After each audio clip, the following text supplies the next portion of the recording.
26 avril 1989, 1h03, Pripyat, Union soviétique. À cet instant, la dalle de 1200 tonnes qui recouvrait le réacteur numéro 4 de la centrale de Tchernobyl explose. Une réaction en chaîne liée à un défaut de conception et à des erreurs humaines ont conduit au drame qui impactera plus de 9 millions de personnes, dont 2 millions d'enfants. Sur les 600 000 liquidateurs chargés d'éteindre l'incendie dans les 2 ans après l'explosion, on estime que 250 000 ont subi des séquelles irréversibles et que 50 000 seraient morts moins d'une année après leur intervention. Mais aujourd'hui, plutôt que de nous intéresser aux faits, intéressons-nous à la communication qu'a adoptée le gouvernement français durant cette crise. Le 28 avril à 13h, alors que ni l'URSS ni aucun autre pays d'Europe ou du monde n'a encore communiqué officiellement sur la catastrophe, les Suédois informent la France que leur atmosphère est contaminée par un nuage de résidus radioactifs émanant probablement d'une catastrophe nucléaire côté soviétique. Ils informent alors le service central de protection contre le rayonnement ionisant dirigé par le professeur Pierre Pellerin. Ce dernier intervient dans la soirée du 28 avril pour équiper les avions Air France à destination des pays de l'Est de l'Europe de sondes capables de mesurer le taux de radioactivité dans l'atmosphère. Dans le même temps, l'Union soviétique communique enfin sur la catastrophe, indiquant que le réacteur de la centrale de Tchernobyl avait explosé. Le lendemain, le professeur Pierre Pellerin est invité du journal de 13h d'Antenne 2, dans lequel il explique ses contacts avec ses homologues suédois, et indique cependant qu'il n'y a aucun danger pour la santé des Suédois. Le bulletin météo du soir, Brigitte Simonetta affirme que l'anticyclone des Açores protège la France du nuage radioactif, l'empêchant de traverser la frontière avec l'Allemagne. Toujours dans la journée du 29 avril 1989, l'adjoint du professeur Pellerin, le professeur Chanteur, sous-entend que des particules pourraient être retrouvées en France, mais qu'elles ne présenteraient aucun risque pour la santé. Cependant, toute cette communication optimiste est contredite par le laboratoire d'analyse marine de Monaco, qui détecte sur son sol des particules radioactives dans la journée du 30 avril. Les prévisions météo étaient en fait faussées et le nuage radioactif est arrivé en France dès le 29 avril. La ligne des autorités reste claire. Ce nuage radioactif ne présente aucun danger pour la santé des Français. Les journaux ne paraissent pas le 1er mai, faute de grève. Mais dès le lendemain, ils se déchaînent. France Soir écrit « Des nuages radioactifs au-dessus de la France ». Le Figaro titre « La France touchée à son tour ». Le gouvernement français reste lui étrangement muet, bien content de laisser le soin de la communication au professeur Pellerin. Michel Barzac, ministre chargé de la Santé, signe bien des communiqués, mais le chef de l'État et le Premier ministre étant absents, l'objectif premier du gouvernement est de rassurer les Français en minimisant la crise et les impacts du nuage de résidus radioactifs. La communication de crise, souvent, du coup, je pense que c'est un peu politique.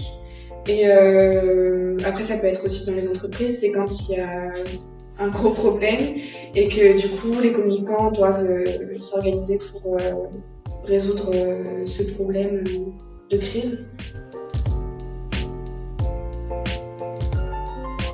Dernièrement, vu que je suis normande, je dirais l'explosion de l'usine Lubrizol. Après, c'est un peu de la triche, mais je dirais Tchernobyl, du coup. Évidemment, je pense qu'on peut parler du Covid aussi. D'un côté, je dirais le Covid parce que c'est encore actuel. Et après, d'un autre côté, je pourrais dire aussi l'usine Lubrizol parce que moi, j'étais pas là-bas, mais par contre, ma famille était là-bas. Et du coup, sachant qu'on n'avait pas spécialement d'informations, c'était un peu inquiétant. Mais après, quand même le Covid, quoi.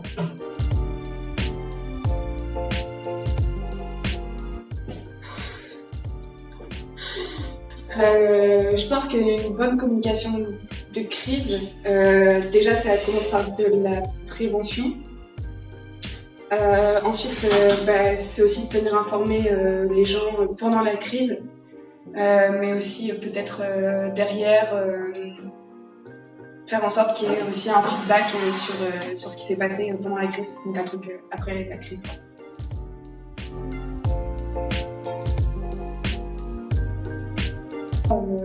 Comment la communication de crise a été gérée et de l'ampleur du bad buzz entre guillemets. Moi je pense qu'il y a des grosses entreprises qui peuvent s'en sortir très bien et même je pense qu'il y a des grosses entreprises qui ont qui pourraient avoir besoin de faire de faire appel à la communication de crise et qui n'en ont pas besoin. Je pense par exemple avec les... Putain, je sais pas le dire. Les Ouïghours. Avec les Ouïghours, par exemple avec les Ouïghours, il y a beaucoup de grosses entreprises qui se retrouvent dans ce scandale et pourtant ils communiquent pas dessus, quoi. Donc,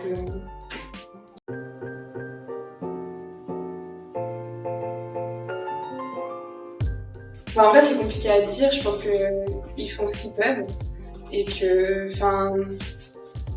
je ferais pas mieux à leur place, quoi. Genre, je sais pas, je suis pas très bien placée pour en parler. Après, oui, je pense qu'ils font ce qu'ils peuvent et que, malheureusement, on peut pas trop juger tant qu'on n'est pas à leur place. C'est un peu compliqué d'avoir du recul sur la situation quand même, quoi. Je pense qu'on se rendra compte surtout avec du recul, quoi. Une fois que tout ça se sera fini et qu'on aura du recul, on pourra se rendre compte mieux de la communication, quoi.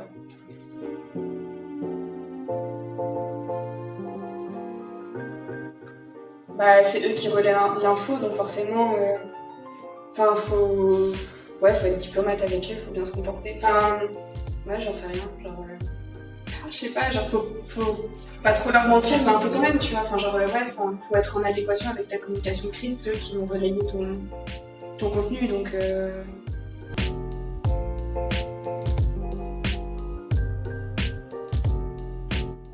Genre, je ferais ça consciemment, genre, je viendrais en cours en sachant que je fais. Je serais pour ça, je pense que je commets un meurtre. Je serais sacrément déjà de faire ça. Je sais pas, c'est dur parce que je pense que je serais obligée de mentir en fait. De faire genre que j'étais pas au courant ou que j'ai oublié de leur dire ou quoi. Et puis après, je serais obligée de les tenir au courant de mes résultats de tests PCR, etc. Mais j'ai du mal à m'imaginer là, parce que je pense pas que je ferais ça. Mais ouais, genre. Et puis après, une fois que la crise sera finie, faut acheter ses collègues à coups de bonbons, quoi. Genre, j'en sais rien. La prise en charge des situations de crise est généralement représentée selon 3 grandes phases temporelles. Une période de gestion préventive des risques, la réponse à la crise lorsqu'elle survient, puis un temps dédié à la reconstruction et à la réflexion. Avant la crise, communiquer le risque. La gestion du risque comporte 2 principaux objectifs, la prévention et la préparation. La prévention ou réduction consiste dans un premier temps à identifier les vulnérabilités, c'est-à-dire les risques susceptibles de se développer sous la forme de crise. Ces vulnérabilités doivent ensuite être réduites en tentant de diminuer leur probabilité d'occurrence ou leur impact potentiel. Si cela s'avère impossible, une surveillance attentive doit être mise en place.